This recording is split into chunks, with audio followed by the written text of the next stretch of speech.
En el tema anterior sobre mercados de la salud habíamos definido a la economía, al mercado y habíamos establecido algunas relaciones de estos conceptos con el campo nuestro de la salud.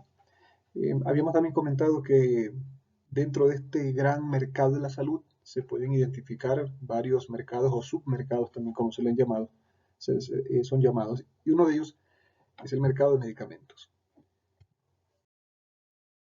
Como sabemos, de forma muy breve, ¿no?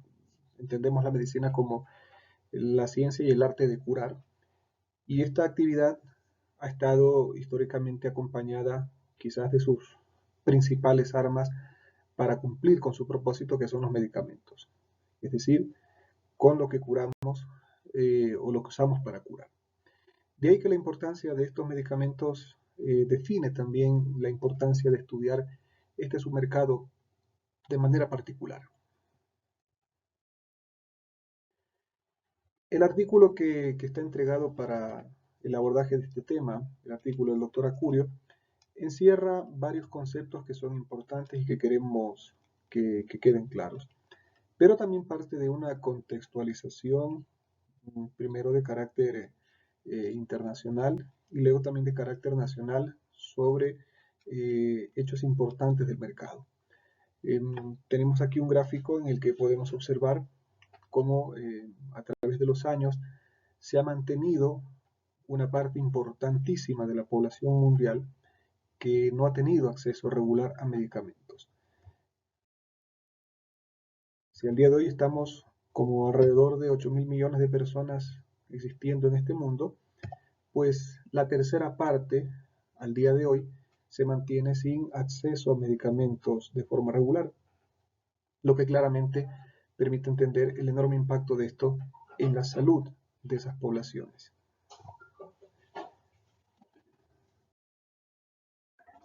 Y sin embargo que vemos en los datos esta realidad de una parte enorme de la población sin acceso, y dentro de los que tienen acceso tampoco vamos a descuidar que no todas tienen las mismas condiciones para poder acceder. Pero sin embargo de estos problemas del acceso a los medicamentos, también los datos señalan que al paso de los años el gasto se incrementa y ese gasto también consecuentemente implica que alguien lleva o gana o recibe ese dinero. Es decir, que las ganancias se incrementan conforme también el gasto se va incrementando, a pesar de los problemas de accesibilidad. Vean con el dato al 2020, estamos hablando de miles de millones de dólares en medicamentos. Y es un mercado que no cumple con los preceptos que habíamos visto sobre los mercados de competencia perfecta. Recordarán que uno de esos que habíamos mencionado es que en un mercado de competencia perfecta se entiende que hay muchos productores, múltiples y todos pequeños con respecto al tamaño del mercado. Pues bien, eh, lo que ocurre en el mercado de medicamentos es que existen grandes, gigantescos productores y son pocos. ¿Ven? Como ven, ahí tenemos un cuadro con datos del 2015 sobre los laboratorios más grandes, sus ingresos y la variación con respecto a periodos anteriores, ¿no? Algunos con crecimiento, otros con pequeño decrecimiento, pero manteniéndose siempre entre los grandes laboratorios con enormes ingresos.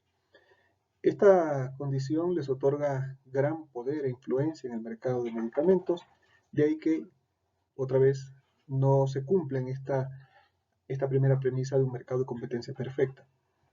Además, nótese que la mayoría de estos laboratorios productores de medicamentos se asientan en Estados Unidos y en Europa.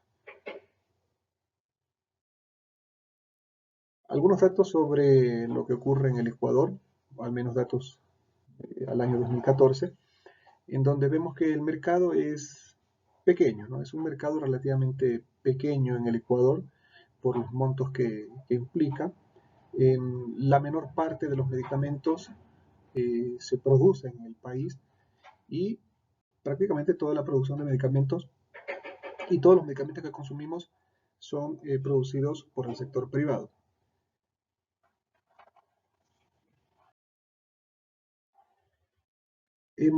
Es importante relacionar esto de aquí. Ya hemos definido que hay un mercado de medicamentos, que ya vamos viendo cuál es el carácter del mercado de los medicamentos. Y vemos un momento algunos datos más de la realidad, ¿no? Tenemos de años recientes información sobre el ingreso promedio, separado ahí entre hombres y mujeres y un total, ¿sí? Que para el año 2018 llegaba aproximadamente a $368. También podemos observar que contrasta enormemente con los montos fijados de salario básico unificado en el color celeste, eh, y con la canasta básica también calculada en cada uno de los años que se presenta en el gráfico. Con el color gris lo que vemos es la brecha, ¿no? Hay una brecha entre el salario básico y la canasta básica unificada. ¿Por qué ponemos este dato? Bueno, porque una parte de esos ingresos se destina también a gastos de las familias en salud y de eso una parte a medicamentos. Si consideramos una familia de 1.6 perceptores de ingresos, ese monto corresponde, bueno, al año 2019 a lo que era la canasta básica familiar.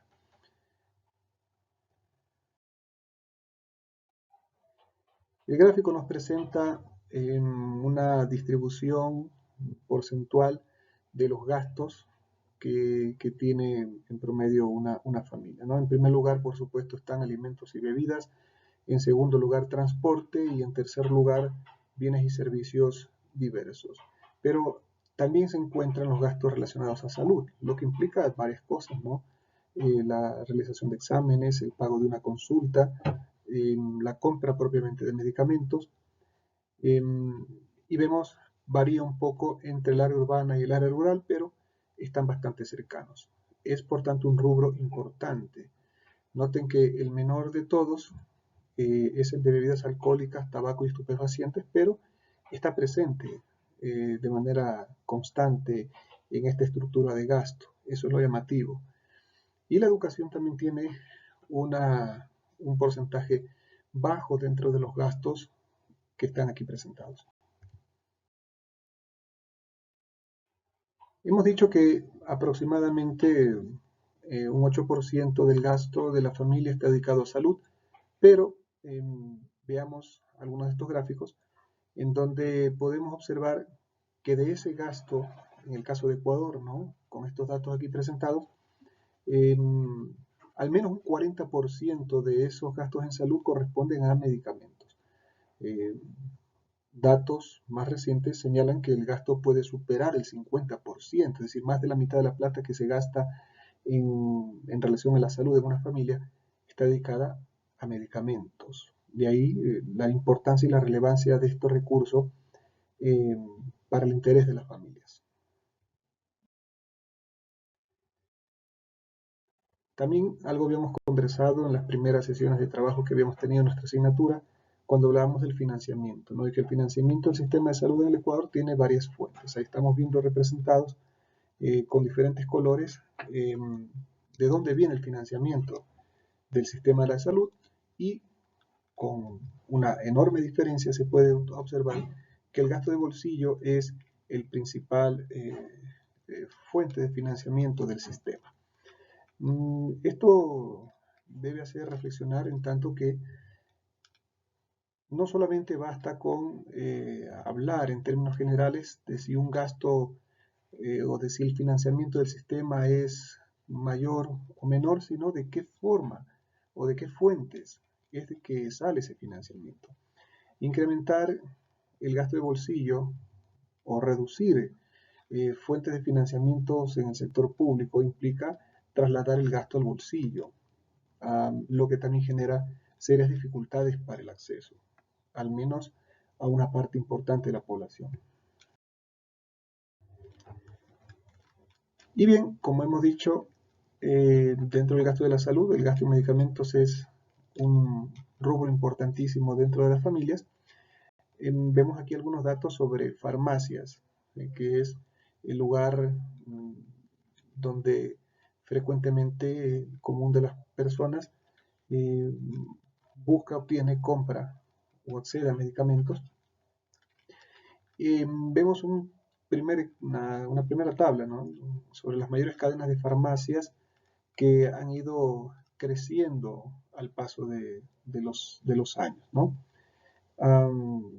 Y sin embargo, también al tiempo que crecen las grandes cadenas, se reducen las pequeñas farmacias independientes. Ya nos da cuenta entonces de hechos o de fenómenos en este mercado que favorecen a una parte y perjudican a otra. ¿Por qué el mercado de medicamentos es imperfecto? Recordarán que habíamos definido en general que el mercado de la salud es absolutamente imperfecto. Acabamos de indicar que la primera premisa con respecto a los pequeños y múltiples productores no se cumple, más bien hay gigantescos y pocos. De ahí que no cumplirse esta primera premisa ya nos señala que no es un mercado perfecto. ¿Sí? Recordarán que habían otras premisas también y que del análisis podemos llegar a ver que algunas de estas tampoco se cumplen. Bien, ya hemos quedado claros en que el mercado de medicamentos es un mercado también imperfecto, que hay serios problemas de acceso a los medicamentos a nivel mundial y también a nivel nacional, que una parte importante del gasto de las familias va destinado a medicamentos y que si las políticas públicas no favorecen el acceso, se traslada cada vez en mayor medida el gasto hacia el bolsillo, lo que genera un círculo vicioso también que puede llevar a mayores dificultades en el acceso. Por tanto, ¿qué se considera como importante para que ese acceso a medicamentos sea mejor? Ahí en el gráfico tenemos estas cuatro importantes variables, ¿no? El financiamiento, por supuesto, ¿sí? El financiamiento que, como hemos dicho, puede tener varias fuentes y o bien, las familias deberían tener suficiente ingreso para financiar el pago de medicamentos, o bien el sector público debe garantizar ese acceso para que el ingreso de las familias pueda ser reorientado a otras necesidades. También los sistemas de distribución, cosa importantísima, que actualmente están dominados por el sector privado. Las grandes empresas que comercializan los fármacos son los que operan estos sistemas de distribución, siendo deficiente en todo el sector público.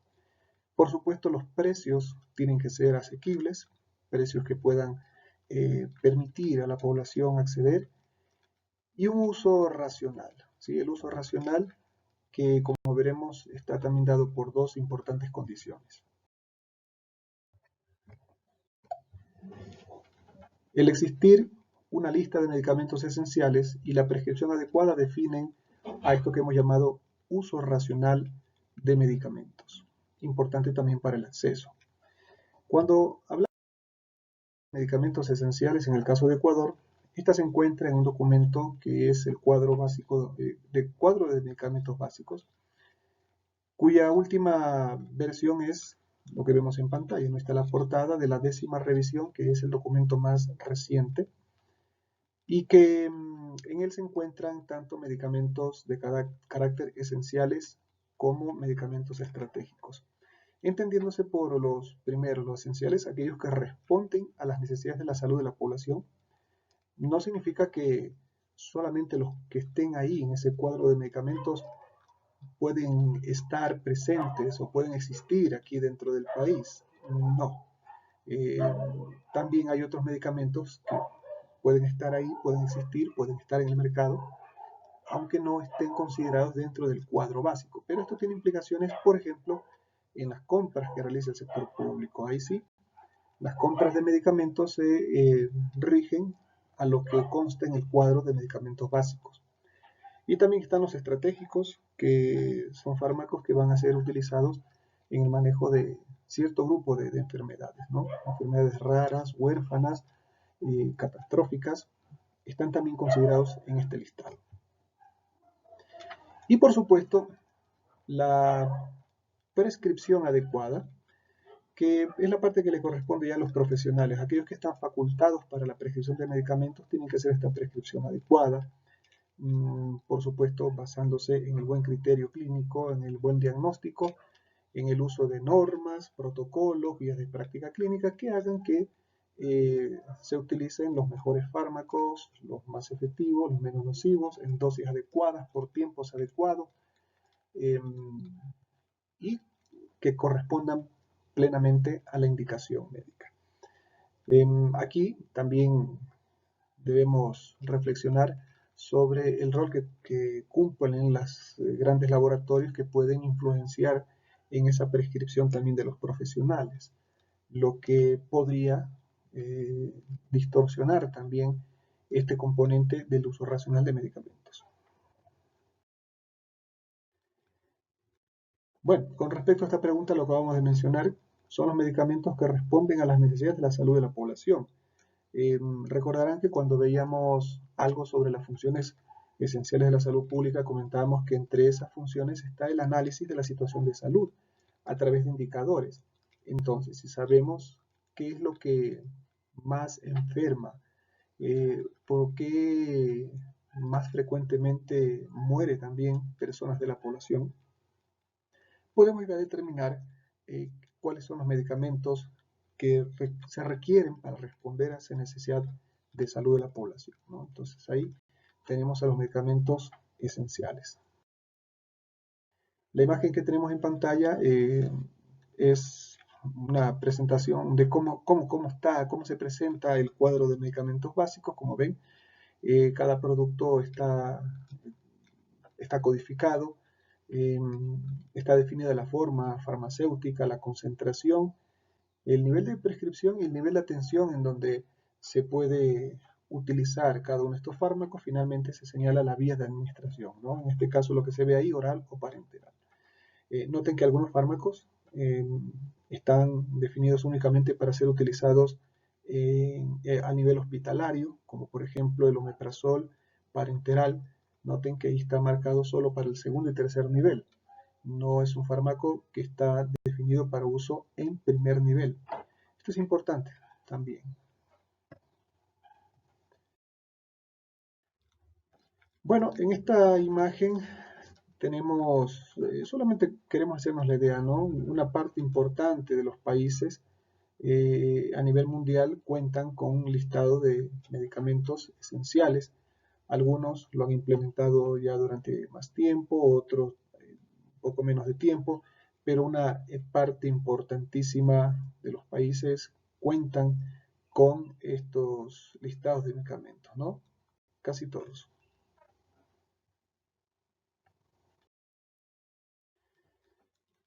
Otra vez un poco señalando algo sobre el mercado de medicamentos en el Ecuador. Bueno, hay datos que señalan que hay al menos o más de 10.000 presentaciones que se comercializan en el mercado ecuatoriano.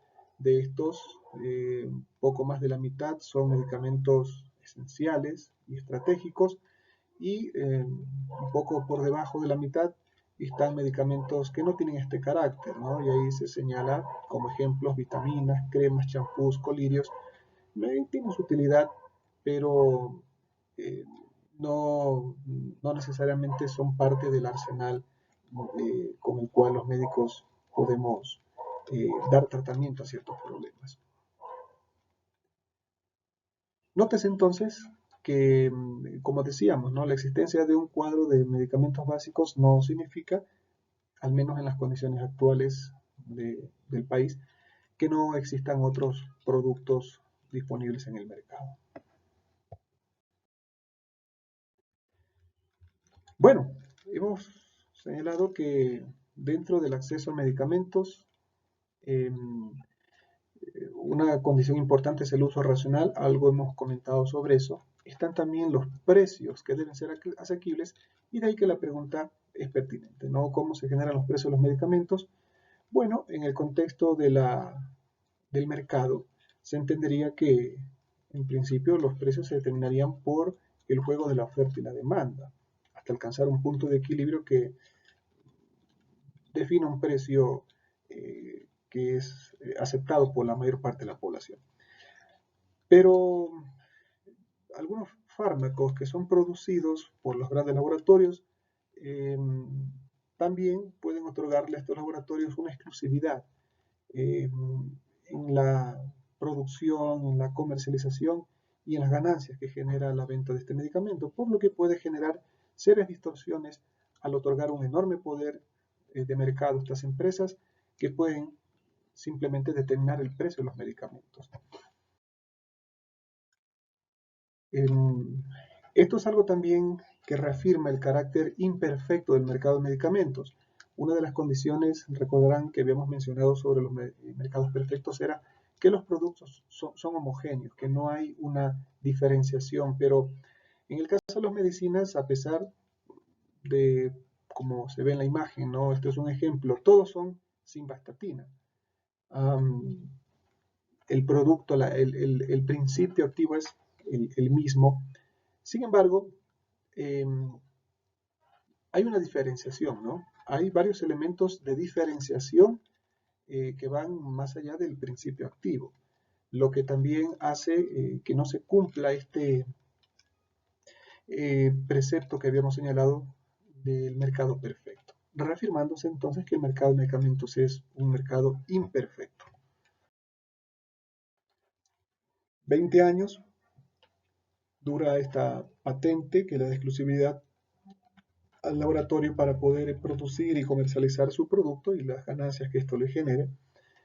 Sin embargo, ya entenderán que esto puede, y de hecho, choca con los intereses de la salud pública. Tenemos un caso importante y que se menciona en el artículo del doctor Acurio, el caso de este fármaco con nombre comercial Sovaldi y su principio Sofovir. Es un fármaco utilizado para el tratamiento de hepatitis B y C, o la hepatitis C. Noten los datos que se presentan en cuanto al precio de producción, ¿no? De 90 pastillas, $250, pero que como precio de venta tienen $90.000 las 90 pastillas.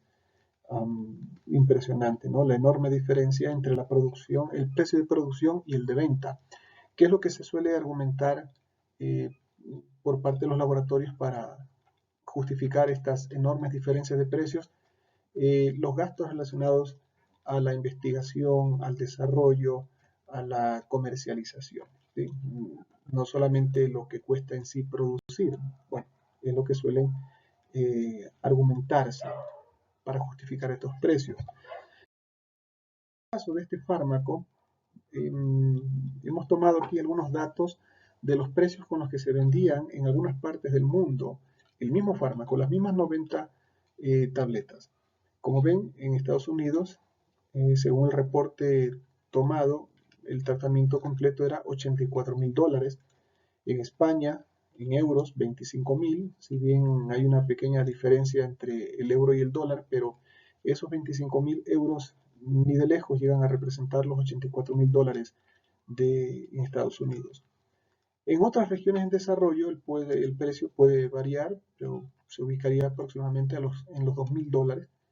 Y el caso llamativo de Egipto, en donde el precio del tratamiento completo, las 90 pastillas, llega a $900. La diferencia es enorme, siendo el mismo producto, siendo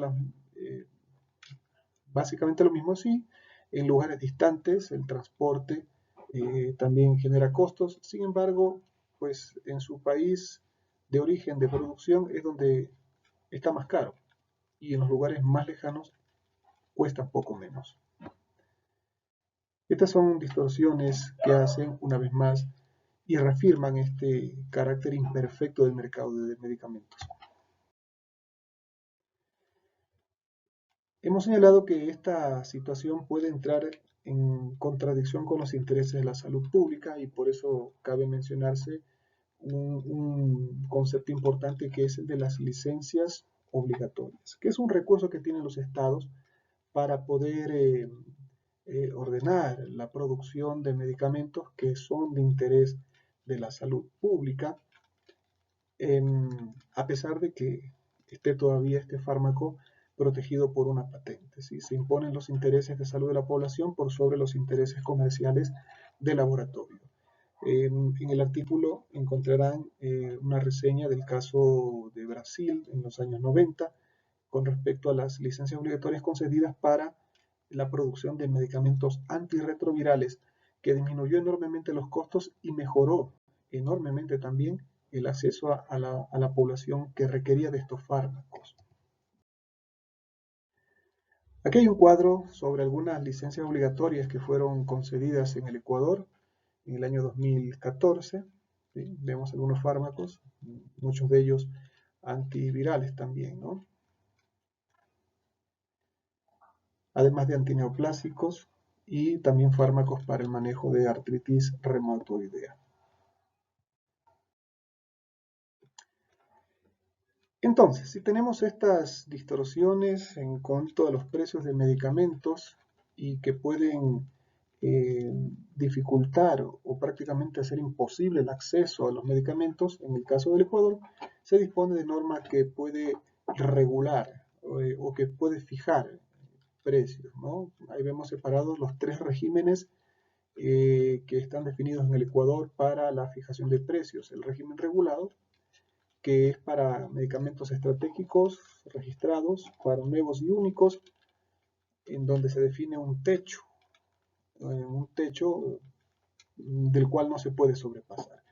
Hay un régimen liberado en donde no hay una definición del precio, simplemente en función de la oferta y la demanda. Y hay un régimen de fijación directa que, como ven, es de carácter excepcional, ¿no? Por incumplimiento de la ley o por emergencia sanitaria. Por tanto, al responder a esta pregunta, ¿qué rol debe cumplir el Estado con respecto al acceso de medicamentos a la población? Es regular un mercado que es absolutamente imperfecto, que no puede regularse por sí mismo y por tanto generaría, como genera, enormes dificultades para que la población pueda acceder, más aún en un contexto en el que se traslada sistemáticamente el gasto en salud hacia el bolsillo de la población, con un sector público que permite que esto ocurra.